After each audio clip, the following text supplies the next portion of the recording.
fonte da vida. Não importa quem somos, o que fazemos, onde vivemos, nós dependemos dela para viver.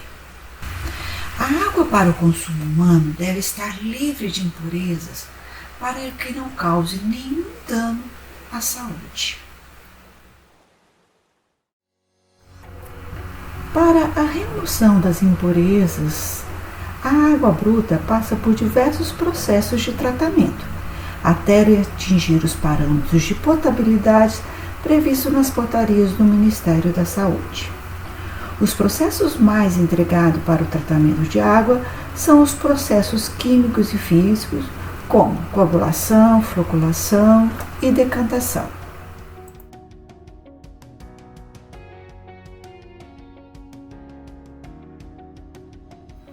Na coagulação são adicionados produtos químicos, os coagulantes. Eles têm a finalidade de desestabilizar as partículas coloidais que estão suspensas na água. As partículas coloidais são partículas muito pequenas. Seu tamanho varia de 1 a 100 nanômetros, sendo que 1 nanômetro equivale a 1 milionésimo de milímetro. Então, por serem muito pequenas e por apresentar uma dupla camada positiva que afasta uma partícula da outra, as partículas coloidais têm dificuldade de se aglomerarem.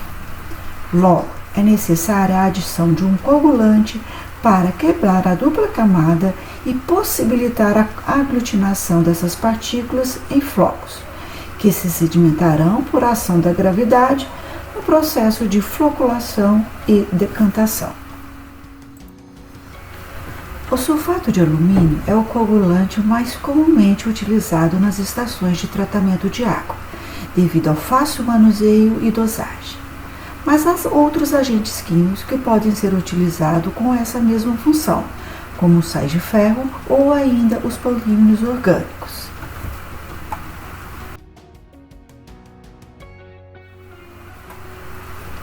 Mas qual é a quantidade de coagulante que deve ser adicionada à água para que ocorra a desestabilização das partículas de impureza? Será que quanto mais coagulante for utilizado, mais eficiente será a coagulação? Qual é o tempo de mistura adequado do coagulante na água? A intensidade da mistura é um parâmetro importante? Será que a coagulação interfere nos processos posteriores? Será que o valor do pH interfere no processo de coagulação?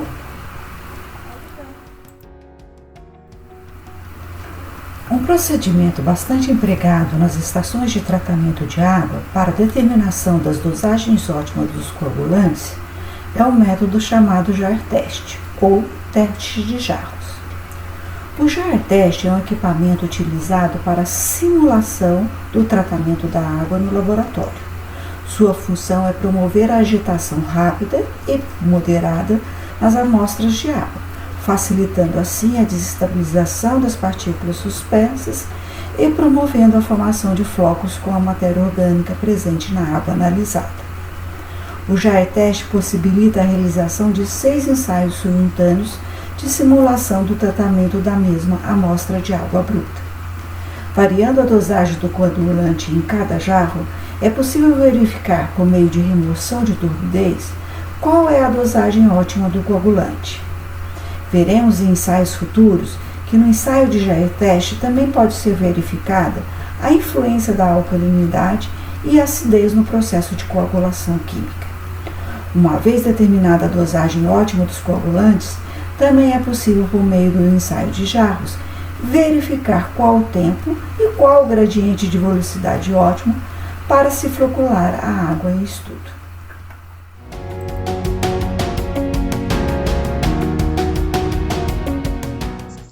Bom dia, eu sou a professora Márcia Viana e hoje nós estamos aqui para realizar o primeiro ensaio da disciplina de SAN 602, que é Sistemas de Tratamento de Água. O primeiro ensaio é para determinar a dosagem ótima do coagulante. O objetivo desse ensaio é determinar a dosagem ótima em miligramas por litro do coagulante para a amostra de água bruta. Os equipamentos que serão utilizados são equipamento de jar teste, tubidímetro para a leitura da turbidez, potenciômetro para a leitura de pH, termômetro para a leitura da temperatura da amostra de água, pipeta graduada e pera para a dosagem do coagulante e o cronômetro para a cronometragem do tempo de mistura rápida, floculação e decantação. O reagente empregado é uma solução de sulfato de alumínio na concentração de 1%, ou seja, é preparada uma solução contendo 10 mg de sulfato de alumínio e 1 litro de água destilada. Antes de iniciar o jar teste, é necessário realizar uma caracterização da amostra de água bruta. Os seguintes parâmetros são obtidos: temperatura, pH e turbidez. A temperatura é obtida inserindo o termômetro no becker com a amostra de água. A temperatura é de 23 graus. Para realizar a leitura no pHmetro, primeiro devemos proceder à calibração do equipamento. Esta é realizada inserindo os eletrodos numa solução de calibração com pH 7. Quando o leitor do pHmetro acusar o valor igual a 7, o equipamento está calibrado. Em seguida, lave os eletrodos na água destilada e insira na amostra da água bruta para a leitura do pH. O pH da amostra resultou igual a 7. Para a leitura da turbidez da amostra de água bruta, é necessário inserir uma amostra no frasco do tubidímetro. Deve-se ter o cuidado de limpar o frasco com um papel para que as impurezas no vidro, como as digitais, não atrapalhem a leitura. Em seguida, insira o frasco no tubidímetro e espere alguns segundos até o mostrador estabilizar. Mas cuidado, não demore demais, pois as partículas começam a decantar no frasco, resultando em erros na leitura da turbidez. 1, 2, 3, 4 e 5. Aperte o botão da direita do tubidímetro para fazer a leitura. O valor da turbidez da água bruta é 220 unidades de turbidez. Para a realização do ensaio de jar teste, é colocado em cada jarro 1.500 ml da amostra de água bruta. Lembre-se, se necessário, antes de iniciar o ensaio, deve-se corrigir a alcalinidade e o pH da amostra.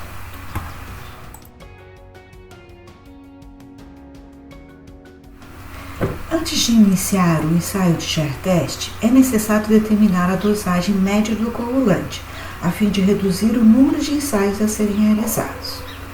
O quadro 1 apresenta os valores de dosagem média da solução de sulfato de alumínio em função da turbidez da água bruta.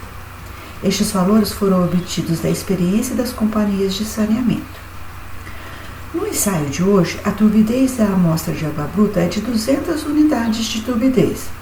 Portanto, a dosagem média a ser aplicada é de 30 mg por litro.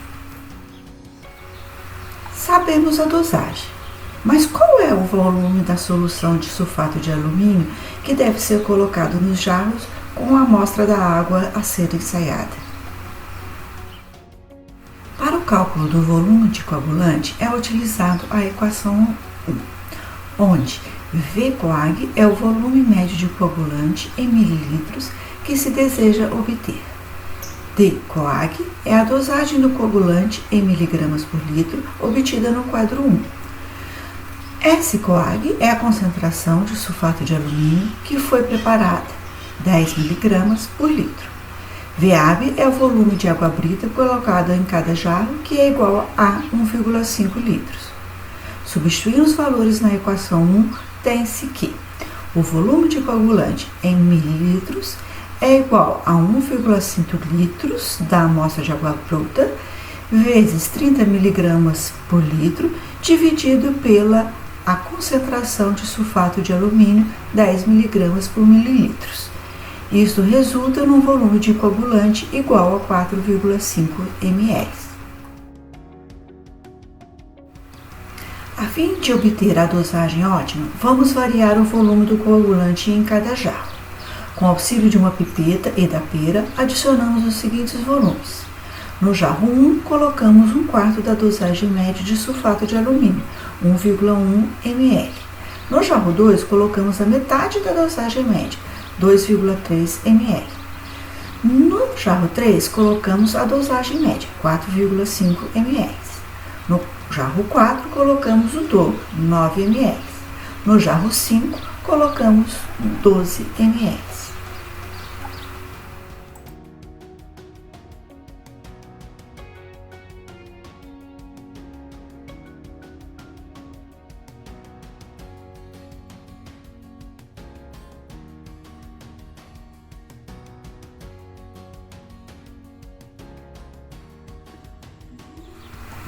Inserido o volume de coagulante em cada copinho, devemos descer as paletas para iniciar o processo de coagulação. Para que a solução de sulfato de alumínio atinja a maior parte da massa líquida, o coagulante deve ser lançado com um gradiente de velocidade elevado. Assim, ajustamos a rotação do aparelho do jar teste para 480 RPM, que corresponde ao gradiente de velocidade de mistura rápida desejado, 800 segundos a menos 1.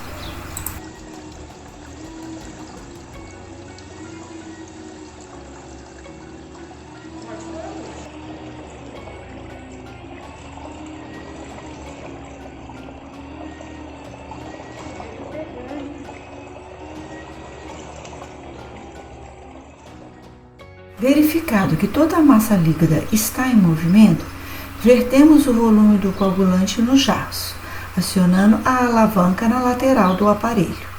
O cronômetro é acionado para o tempo de mistura rápida de 1 minuto. Observem que as paletas giram rapidamente. Finalizada a mistura rápida, a rotação é ajustada para o valor de 54 RPM, que corresponde ao gradiente de velocidade de floculação 35 segundos a menos 1. Novamente o cronômetro é acionado. O tempo de floculação é de 10 minutos. Observe agora que as paletas giram numa velocidade mais baixa para propiciar o choque entre as partículas suspensas, resultando na formação dos flocos. Finalizada a floculação, desligamos o aparelho para dar início à decantação. Observe que os flocos foram formados, ou seja, as partículas coloidais desestabilizadas na coagulação foram aglutinadas por meio da floculação e agora serão removidas da água pelo processo de sedimentação. Ativa-se o cronômetro para o tempo de sedimentação de 30 minutos. Observe que a formação dos flocos em cada jarro é diferente. Isto é decorrente da variação das dosagens de sulfato de alumínio em cada jarro.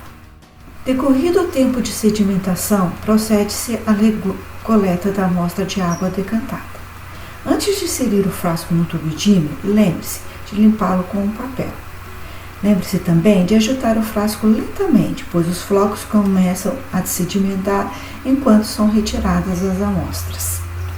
Em seguida, é inserido no frasco do tubidímetro e espera-se uns segundos até o mostrador estabilizar. O valor da turbidez na água bruta do jarro resultou em 87,4. No jarro 2, a turbidez resultou igual a 4,02 unidades de turbidez. No jarro 3, a turbidez foi igual a 3,41 unidades de turbidez. No jarro 4, a turbidez resultou igual a 5,05. E no jarro 5, a turbidez resultou igual a 3,71. Para finalizarmos, os resultados de turbidez obtidos no ensaio de jar teste devem ser anotados na tabela 2. E, em seguida, calculada a eficiência de remoção de turbidez em cada jarro.